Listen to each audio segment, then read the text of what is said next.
নৱবৰ্ষক জনালোঁ স্বাগতম। হাঁহিৰে ভৰিল মন। ভাবিছোঁ ভৱিষ্যতৰ পৰিকল্পনা আজিহে হাতত ল'ম।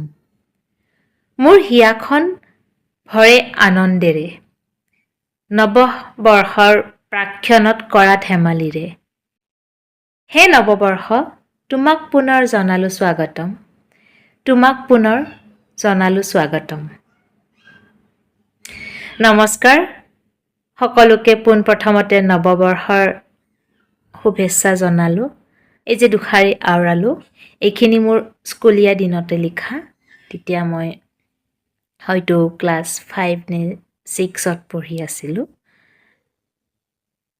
তথাপিতো এইখিনি মোৰ বহুত প্ৰিয় অনুভৱ আৰু মই মন গ'লে এইখিনি আওৰাই থাকোঁ।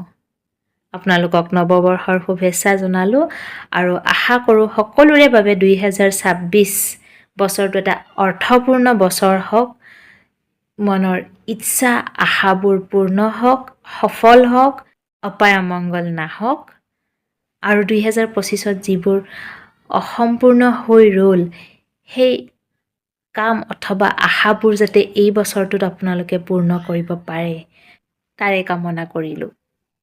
ধন্যবাদ।